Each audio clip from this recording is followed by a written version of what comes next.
শুরু হলো রাঙার কঠোর পরিশ্রম। তো বন্ধুরা, রাঙামাটি তীরন্দাজ সিরিয়ালের আগামী পর্বে আপনারা দেখতে পাবেন একাডেমিতে চৌধুরী স্যার আর কোচ ম্যাডাম উপস্থিত। রাঙা সেখানে এসে পৌঁছায় এবং সবাইকে জানাই যে আমার একমাত্র লক্ষ্য ন্যাশনাল জেতা এবং তার জন্য আমি কঠোর পরিশ্রম করব। তার চোখে সেই জোর লক্ষ্য করা যায়।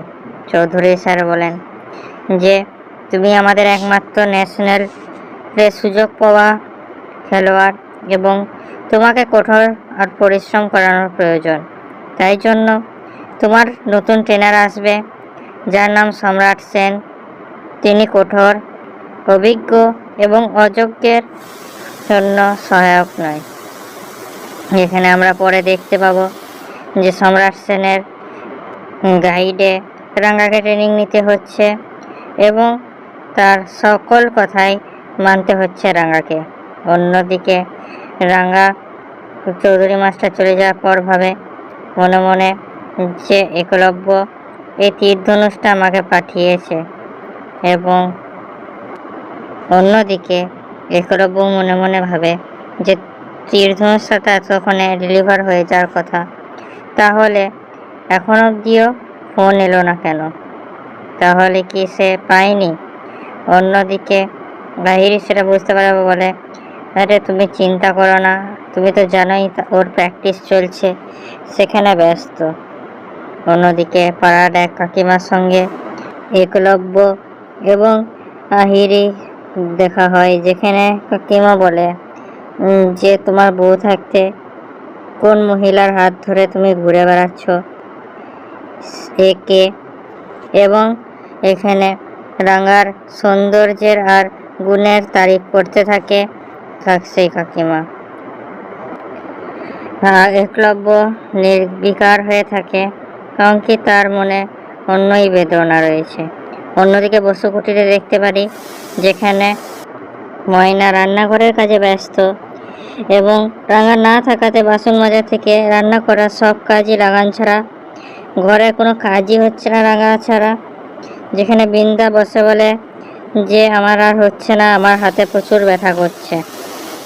ময়নার শাশুড়ি মৃদু হেসে বলে যে তুমি একটু রেস্ট করো, এবং সবাই বুঝতে পারে যে রাঙা ছাড়া ঘরের আর কাজ হচ্ছে না, এবং অনেকে সন্দেহ করে রাঙার উপর যে ও কাজের জন্য দায়বদ্ধ নয়।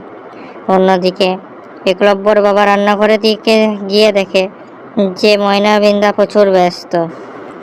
অন্যদিকে একলব্য বাড়িতে ফিরে রাঙাকে খুঁজে পায় না। তার এর মাথায় চলে যে রাঙা আমাকে কেন মেসেজ করেনি, কেন আমি তাকে খুঁজে পাচ্ছি না। তার মনে প্রচুর দুঃখ হয়, কিন্তু কাউকে দেখাতে পারে না, বলতে পারে না। অন্যদিকে রাঙা কিছুক্ষণের জন্য বাড়ি আসে, যেখানে আহিরি সবাইকে মার্কেট থেকে আনা জামা কাপড় দেখায়।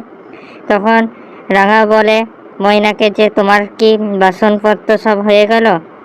ওপরে আরও কিছু আছে, সেগুলো করে দিও, তারপর আমাকে ডেকো।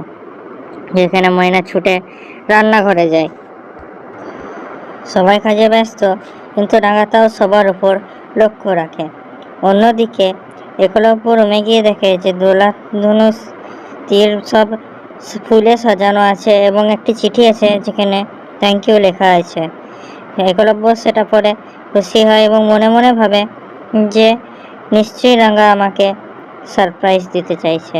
তখনই রাঙা এক কাপ কফি নিয়ে রুমে এন্ট্রি করে, এবং তখন একলব্য বলে যে থ্যাংক ইউ লেখাটা খুব মিষ্টি, কিন্তু একটু অদ্ভুত। তখন রাঙা বলে এটা আমি নিজে লিখেছি, তাই একটু এরকম। অন্যদিকে বৃন্দা আহিরির সঙ্গে কথা বলে এবং বলে তুমি আমাদের আরও করে কাজ করাও। বৃন্দার মনে সন্দেহ জাগে, ওর মনে হয় যেখানে নিশ্চয়ই কোনো কৌশল আছে, নিশ্চয়ই শাশুড়ি আর রাঙা মিলে কোনো না কোনো কৌশল করছে, এবং বৃন্দা সেটা জানার জন্য অস্থির হয়ে ওঠে। অন্যদিকে রাঙা পাঞ্চালি আর অঙ্কুর রুমে ঢুকে দরজাটা হালকা করে ভিজিয়ে দেয় এবং বলে যে আমার অনুপস্থিতিতে তোমাদের এই তিনজনের উপর নজর রাখতেই হবে। বড় বৌদি, মেজ দাদা আর আহিরির ওপর তোমাদের নজর রাখতেই হবে, যাতে ওরা কোনো নতুন ফন্দি না আঁটতে পারে। তো বন্ধুরা, কি লাগছে রাঙার প্রস্তুতিতে? কি বাধা সৃষ্টি হবে? পরিবার আর রাঙার মধ্যে কী সব ভুল বোঝাবুঝি হবে বলুন আমাদের কমেন্টে। আমাদের ভিডিওটা লাইক করুন, আমাদের চ্যানেলটা সাবস্ক্রাইব করুন এরকম আরও আপডেটসের জন্য।